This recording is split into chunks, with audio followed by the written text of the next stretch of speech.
All right, time. Meet Katie Bouman, one woman who helped make the world's first image of a black hole. Followed right behind, the internet's idiots are already trying to discredit Katie Bouman's historic accomplishment, and I have a clip about this. So let's take a listen. Humanity revealed a picture of something so huge and amazing, even Einstein had not dared dream it existed. We have seen what we thought was unseeable. And in the process, one member of the telescope team became an instant icon. Even though we had predicted that if you had a black hole that you would see this ring of light, we didn't know we were going to get that ring of light. And then the internet ruined it. Within hours, there were debates on Reddit questioning her credibility, phony Instagram profiles, and fake Twitter accounts, one soliciting online donations. Many of the accounts are now suspended. And top YouTube results for the name Katie Bouman included a video arguing that she'd done far less work than men on her team. It was the internet at its worst. Ooh, what? That's typical for being a woman in science. So absolutely horrible. It is, but that's the reality of life as a woman scientist. Very male-dominated field. Yeah, and boys' club. It's definitely a boys' club, and women professors usually have to do above and beyond to be kind of recognized, and I think that bias is really prevalent. Well, there you go. Especially in the hard sciences. So anything involving chemistry, physics, math, all that's very male dominated. But well, her colleagues came to her defense, or at least one of them. Andrew Chale, the colleague getting much of the credit in the viral posts targeting Bouman, quickly came to her defense in a now viral tweet of his own, writing, "While I appreciate the congratulations on a result that I worked hard on for years, if you're congratulating me because you have a sexist vendetta against Katie, please go away and reconsider your priorities in life." Straight up. Hey, props to him. That's good. Yeah, you gotta. Yeah, that's bullcrap. I mean, science it's a very collaborative effort, so we need to give everyone credit. Yeah, women included. The whole team. We got to build upon each other. That's right. That's what it's all about. Collaboration. Wall Street Journal. The secret trust scores companies use to judge us all. And since the Wall Street Journal has a paywall, I actually can't show the full story on this. So that's fine. A service called SIFT is used by startups and established companies alike, including Instacart and LinkedIn, to help protect against various forms of fraud. More than 16,000 signals inform the SIFT score, a rating of 1 to 100 used to flag devices, credit cards, and accounts owned by an entity that a company might want to block. This score is like a credit score, but for overall trustworthiness, says a company spokeswoman. One key difference: there's no way to find out your SIFT score. Companies that use services like this often mention it in their privacy policies, but how many of us realize our account behaviors are being shared with companies we've never heard of in the name of security? How much of the information one company shares with these fraud detection services is used by other clients of that service? And why can't we access any of this data ourselves to update, correct, or delete it? For our protection, the writer of the story asks. SIFT judges whether or not you can be trusted, yet there's no file with your name on it. It can produce upon request. That's because it doesn't need your name to analyze your behavior. Our customers will send us events like account created, profile photo updated, someone sent a message, review written, an item was added to a shopping cart, says SIFT Chief Executive Jason Tan. It's technically possible to make user data difficult or impossible to link to a real person. Apple and others say they take steps to prevent such de-anonymizing. SIFT doesn't use those techniques, and an individual's name can be among the characteristics its customers share with it in order to determine the riskiness of a transaction. Jeez. So they don't even take any steps to. That's horrible. SIFT. Good luck finding information about SIFT online, by the way. Oh, yeah. It's extremely difficult. I tried. They picked a very strategic name. Yes, they did. I've noticed that. Very good name to pick. Plus, this also reminded me of that Chinese social scoring system. Yes, the social scoring. Yeah, it's hard to find out information about that too. So yeah, but it's just, they're analyzing what you're purchasing and all sorts of behaviors that you're not even sure what they're tracking. Tracked. It's crazy. Being tracked. I have nothing to hide. Well, then why do they track you? Yeah. What's the purpose? If there's no value in doing it, then why do it? And then this got me looking into the issue more and, how they can actually collect this data on you since you can't access it. And so I was looking into, there's this general data protection regulation Yeah, GDPR. So GDPR. And I was looking at this article, what you need to know about the right to erasure. And I mean, basically it says that the loopholes are really large. Yeah.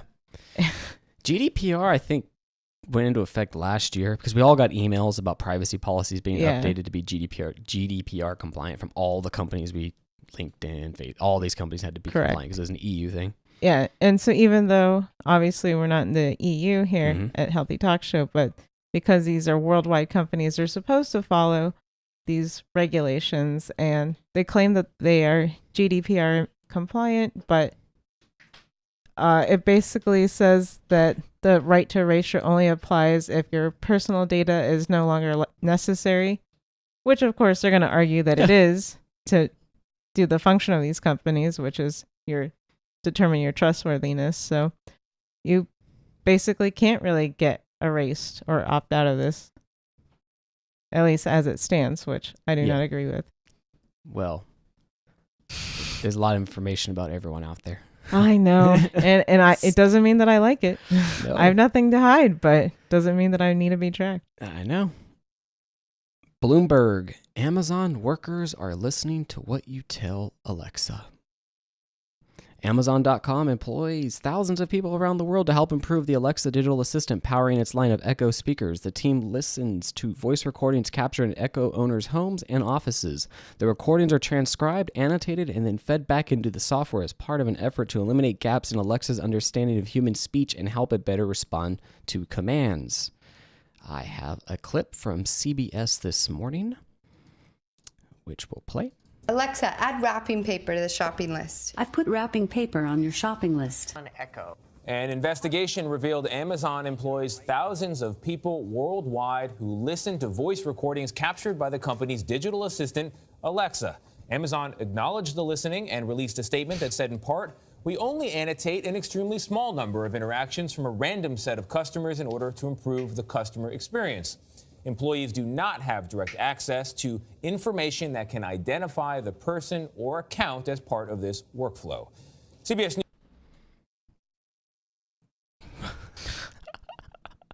Here we go. Also reported that a lot of this listening is going on in an unmarked building in Romania. Not a good look. Not a good look. Not a good look. What is the legitimate business purpose of this for Amazon? They're trying to make it better.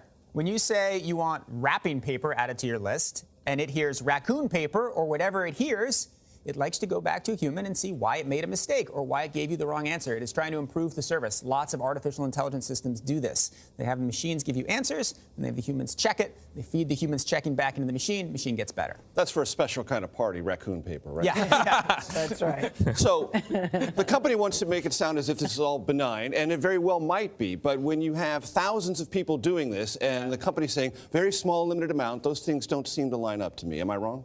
Well, it can be. So yes, there are lots of people doing this. This is a huge operation, right? Thousands of people, big operation. On the other hand, their intentions are definitely to make the service better, but it is also true that you should feel weird about it. It is. You should feel weird about it. Okay. Yeah. Continuing on. Really, really weird. And they say there's no identifiable information, right? They don't tie it to your name.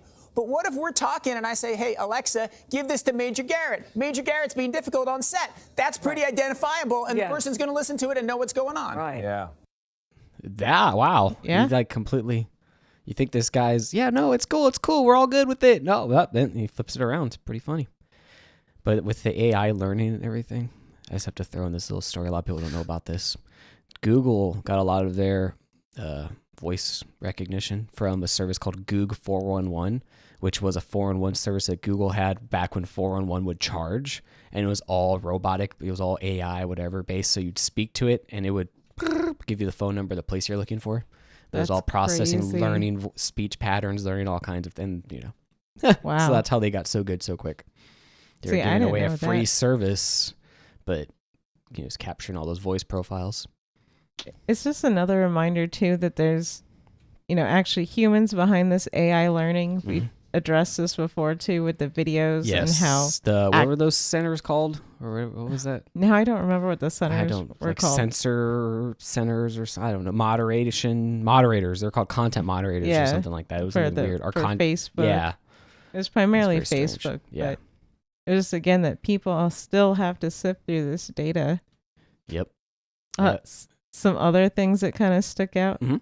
I like how it says the company, in reference to Amazon, says people who opt out of the program. Oh, I actually have I have opt-out clip. Hold on. Oh, Sexual perfect. assault first. The workers anonymously told the reporter that they believe they heard sexual assaults and physical violence on the recording, but they could do nothing about it. Is that true? That is true, and that raises an interesting conflict. So maybe Amazon should have identifiable information in extreme circumstances. But If there's a warrant, so you can tie it back. But if you do that, then everybody should be much more weirded about their privacy. Very complicated trade-off there. Yeah, because you're getting personal information. You can get bank accounts. You can get what's going on in your home, whether you're having marital problems, problems at work with colleagues, Major Garrett. You know, It's not true. I totally deny it. Absolutely I know, not geez. true. I mean, so they're just. Do you think that we're getting to the point, Nick, where we just shouldn't have these devices in our homes? No, I think if you had no, the answer is yes. in an argument with your spouse or something, you probably shouldn't have a recording device in that room. I mean, we need to be aware. What the heck? Yeah, I know. How big are the houses these people are living in? Because a lot of people that I know live in studio apartments. You can it could track you throughout the house. Yeah. So let's want to talk about opting out. You choose to have one of these devices in your house. You are putting a recording device in your house, and you should be aware of the trade-offs. It will give you great benefits: timers, weather, answering questions.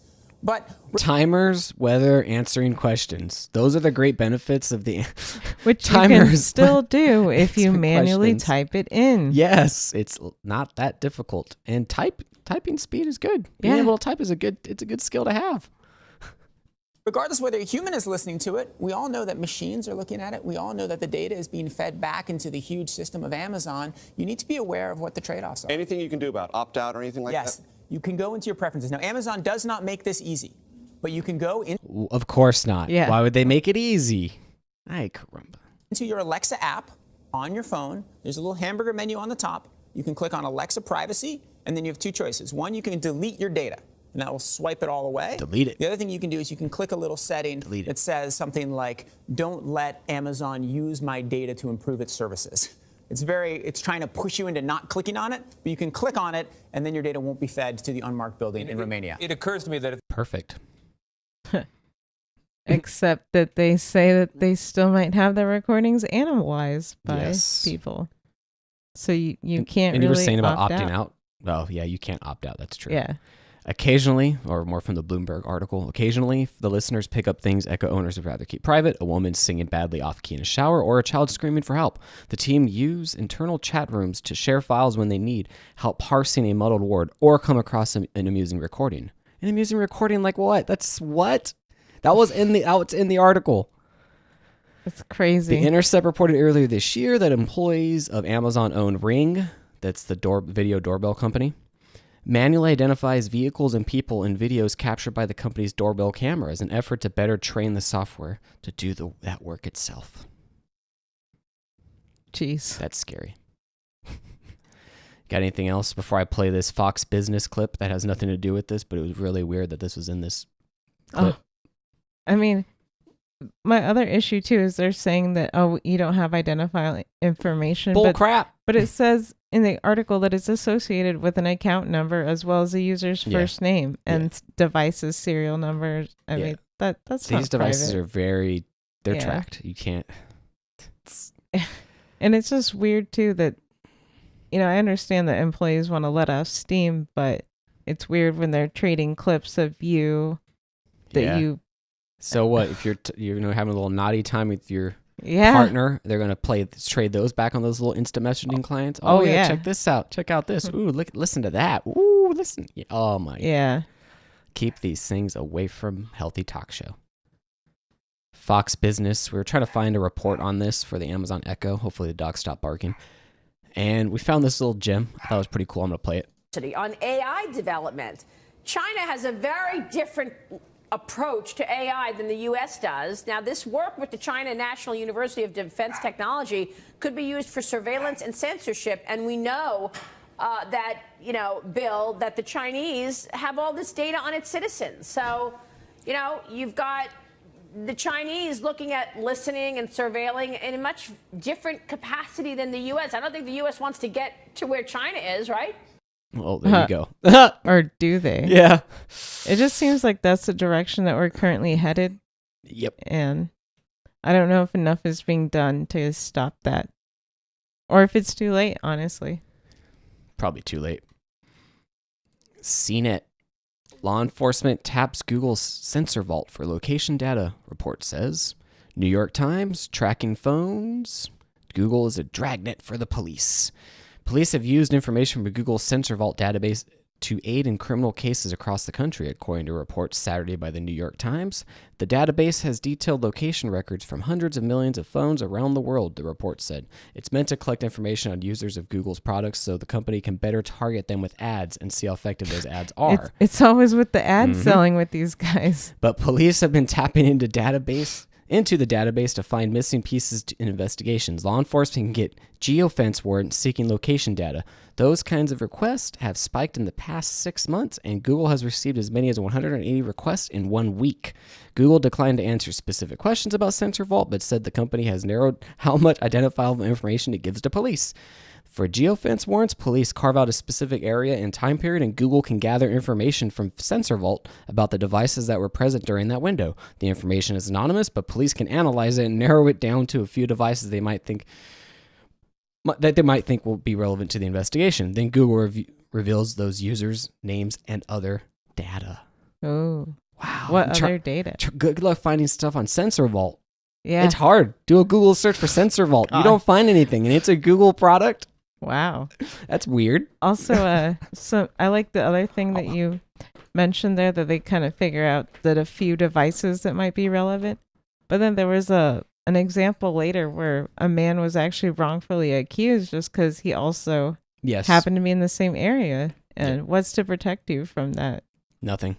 And then you get into this other argument too of where the police essentially could write you a ticket for curfew, or you get to more of a controlling state potentially. Police Where state. does it end? Police state. Yeah.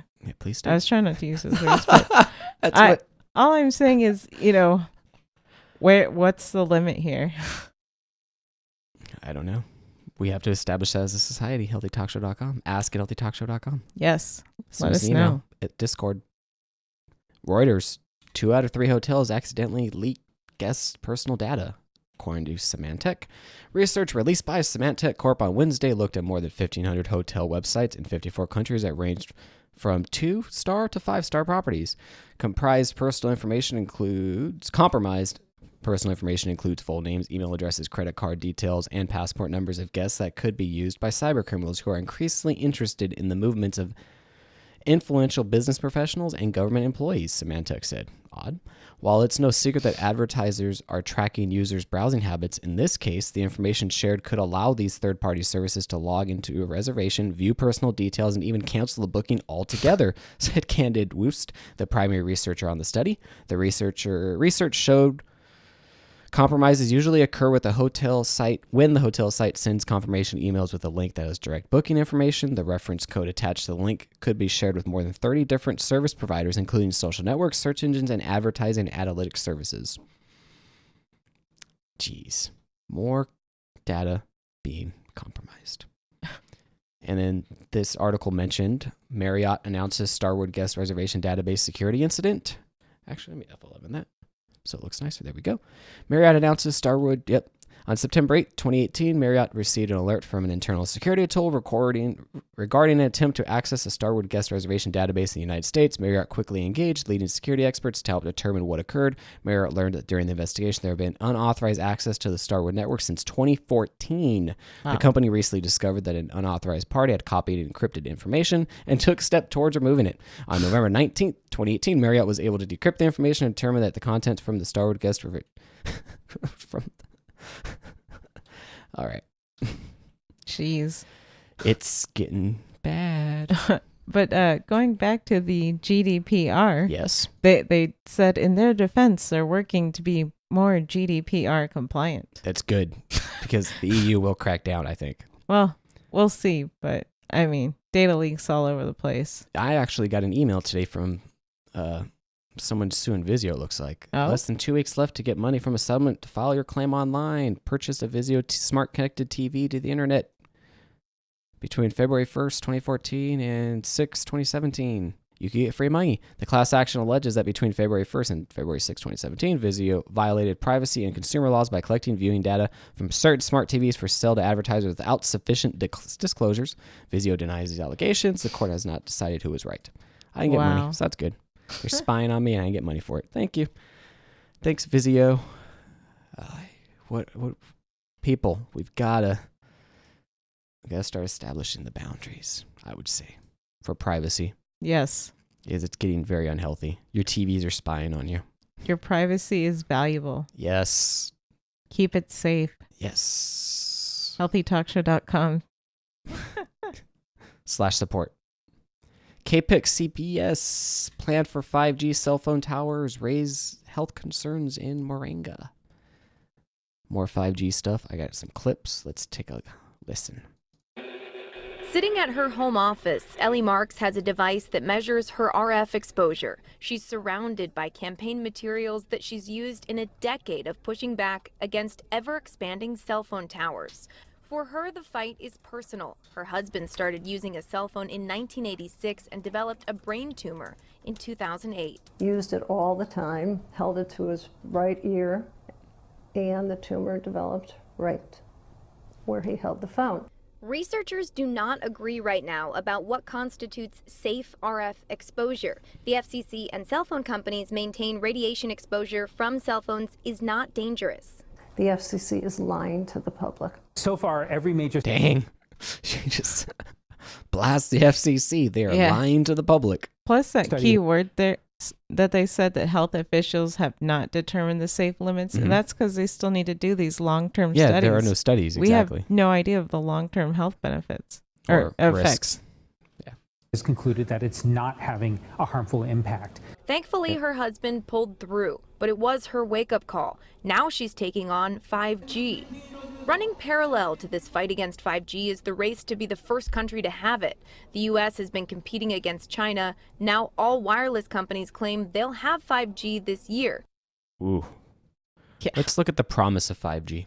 So the promise of 5G is that it's going to be significantly faster. So significantly faster. Think of being able to download a movie within minutes instead of waiting a long, long time. To maintain. How many people download movies on their phone? How long does it take? Yeah. Isn't it usually a few minutes? My 4G is about 50 megabits per second down, so I don't know. Yeah. How much faster I need to get. I know.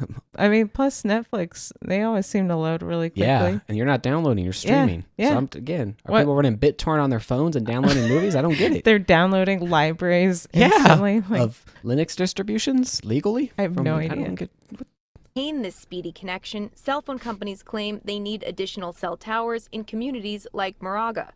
Ellie says she'd rather see these companies stick to fiber. There's a better way to do it, and that would be fiber to the premises. We don't need these small, so-called small cells every few homes in our communities. Fiber is good. It's just expensive.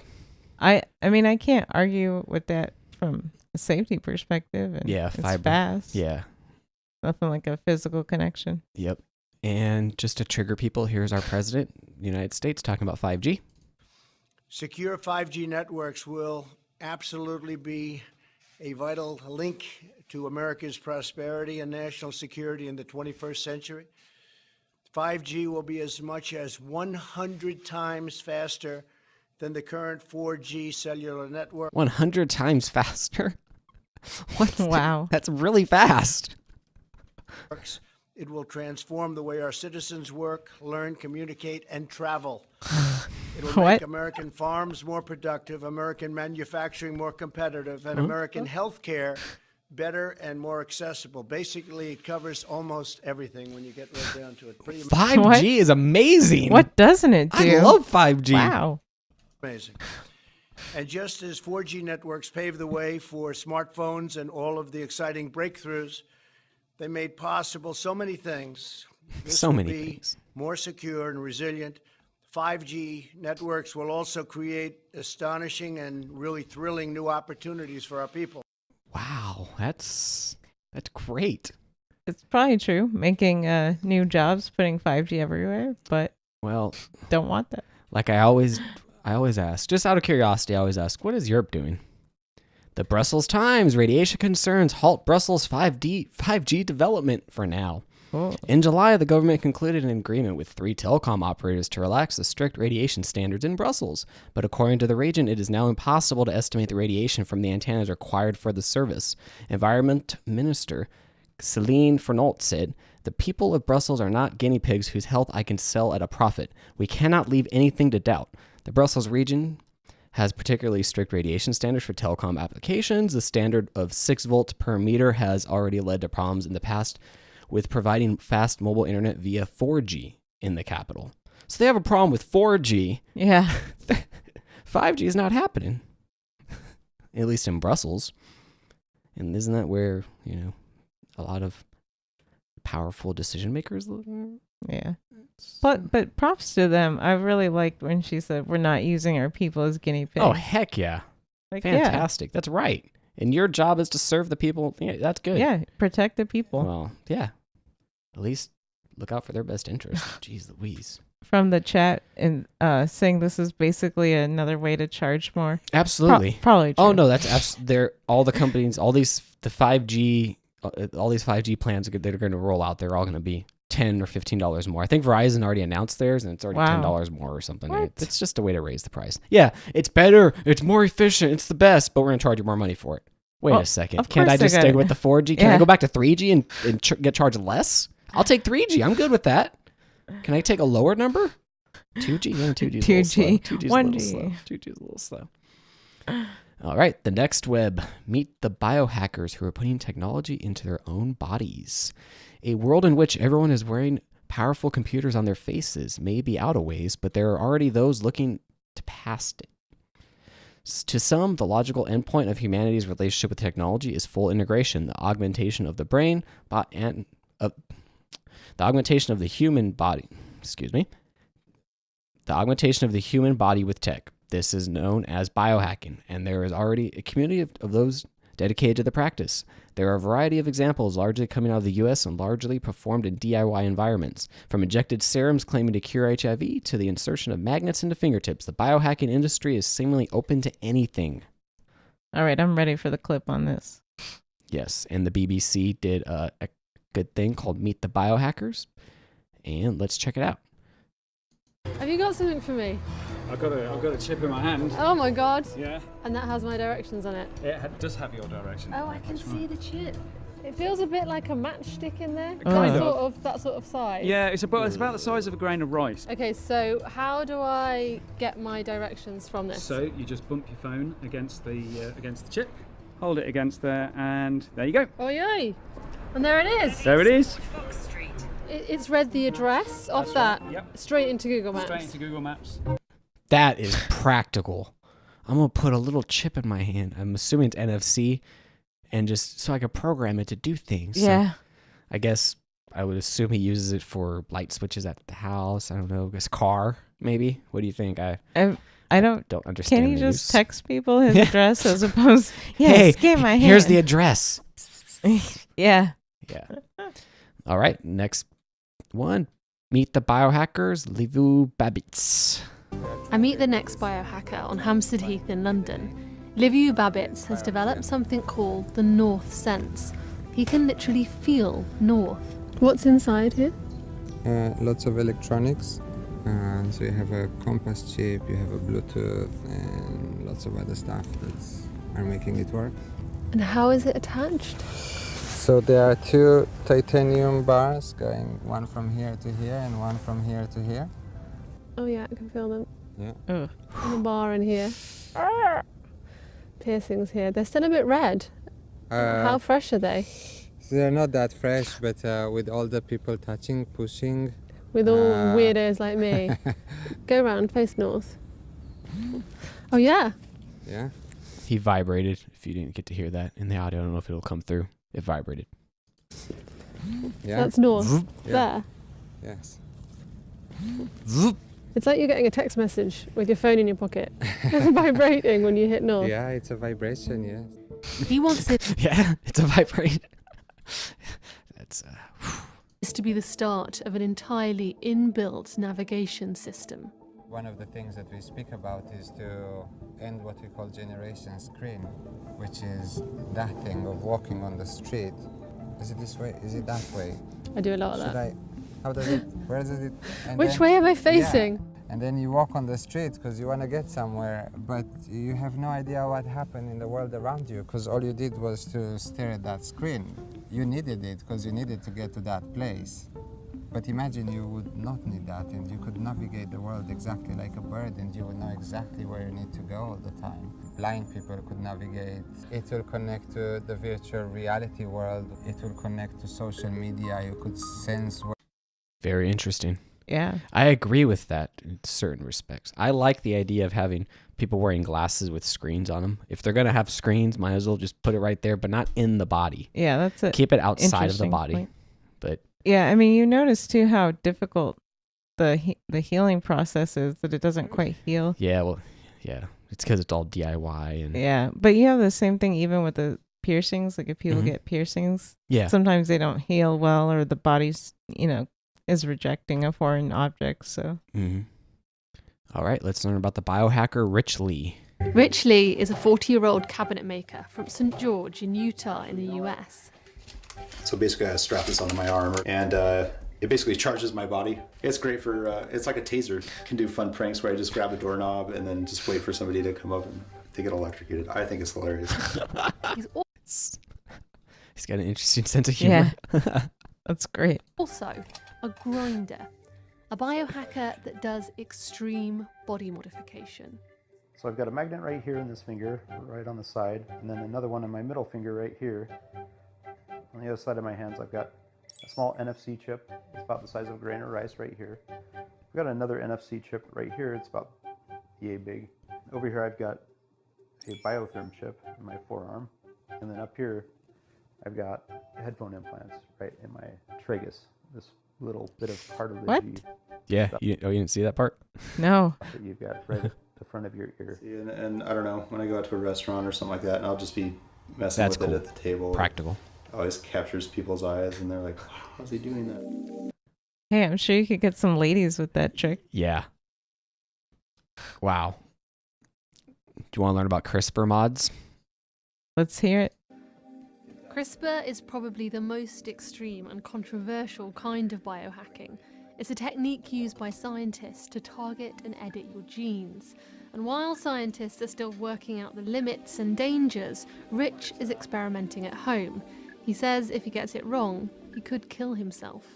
We've got all this genetic engineering knowledge. The concept of being able to change your genes or get a genetic modification like you would get a tattoo, that's basically something, that's a world that I'm kind of fighting for. I want to see a biologically fluid society where people can just augment these things. Lidocaine, if I need to numb myself for a procedure, tons of syringes, intermuscular injections. Okay, these are fantastic legs. Damage. This home experimentation can of course go very badly wrong. These are the scars left by one of Rich's failed body hacks. Inbuilt shin guards that got so swollen they had to come out again. And then we had a metal rod that was basically being shoved down the length of my shin and basically separating the tissue from the shin. On the removal, I didn't use any anesthesia. Took out the scissors and cut the stitches and pulled it out with pliers. So that was it. Jeez. Wow. It's interesting because he's a cabinet maker in Utah. You wouldn't expect him to have this home lab, but apparently he does. That's pretty cool. Also, don't try this at home, Definitely guys. do not try this at home. We got another one. Karina Ingram. This is Karina, an American events organizer living in Berlin. Her version of biohacking involves a daily ritual of technology and supplements, experimenting on herself to try and keep in peak physical condition. 15, 16, 17, 18, 19, 20, 21, 22, 23. 23. A power plate, and that is an infrared light. The power plate vibrates you anywhere from 30 to 50 times a second. Oh my god. Oh, the whole room's weird. Yeah, and like I said, it goes all the way down. Makes your teeth chatter. Wow. This is a infrared light. So that's really good for pain. It's actually really good for your skin as well. It helps build collagen. Oh, great. Yeah. So I usually combine great. the infrared and the power plate together. Karina keeps her Wow. legs bare like this, even outside in freezing cold Berlin. It's her cheap biohack version of cryotherapy, or cold therapy. So these two things are like what you would consider your big biohacks? Yeah, those are the most tech biohacks. I also eat a ketogenic diet, so that is a high-fat, moderate protein, low carbohydrate diet. Keto. There's a follow-up. I had an accident, and there was about 40 kilo metal tint that fell on my head and knocked me out. I had a really bad concussion where I was having a hard time walking. I couldn't talk. Anytime I went to talk to somebody, it was like I could say all the words in my head, but when I went to speak, nothing. I was just like. So my boss at the time told me about a specific MCT oil that was called brain octane. And you drink it, and supposedly it's really good for your brain. I drank it, and that day, it's like my brain turned on, and I could actually hold conversation, and I had I could form sentences. This is nice. The brain octane oil was like a gateway drug. It was just it just opened the floodgates. It was like, if this works, this one little thing works so well, what else can I do? What do you, Well, first of all, who did the camera work on this video? Yeah, especially with this segment. I know the guy was shot from head level, and then they shoot her from underneath. And she's wearing a really short because she keeps her legs bare. Yeah, I know. They knew what they were doing. Jeez. I know. But I mean, it's interesting. I think people, should be free to do what they want. Yeah, it is kind of the absolutely. Wild West out there. Yeah. Genesis, when we had him on the show, he kind of dipped into some aspects of this, but again, he's reading papers and it's all experimental. It's all you try. You're experimenting on yourself. And it's cool that she got positive results with that MCT oil, but we don't know how much of that is just placebo effect or who knows what other compounding factors. She should probably try experimenting on herself to figure it out and see if she can eliminate some factors. I don't know. That's what I would do. I don't like spending money. It's still interesting, but I also wonder about the risk of infection, man. Yeah. Jeez. All right. Well, the most useful use of the biohacking stuff, the Lovetron 9000. Finder Rich Lee works on his most ambitious project yet. I've got so many vibration motors, it's not even funny. The Lovetron 9000, a very long-running plan for a built-in vibrator to be installed under the skin just above the penis, basically designed to turn him into a sex god. A material that was made to simulate flesh. It wasn't too big of a stretch just to say, I'm putting a vibration motor in my body. Why not have one downstairs and become a sex cyborg or something like that? Yeah. I've been through so many prototypes. I think I'm on number 10 right now.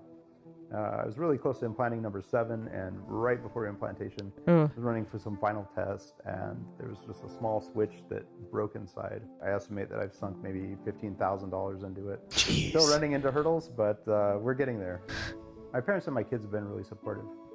Some things they just think are kind of gross, but I don't pester them about golf, and they don't pester me about biohacking. That's a dedication. Yes, it is.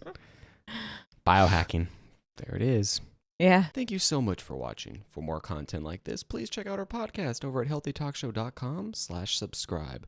We're live Mondays at 8 p.m. Pacific Standard Time over at healthytalkshow.com/live.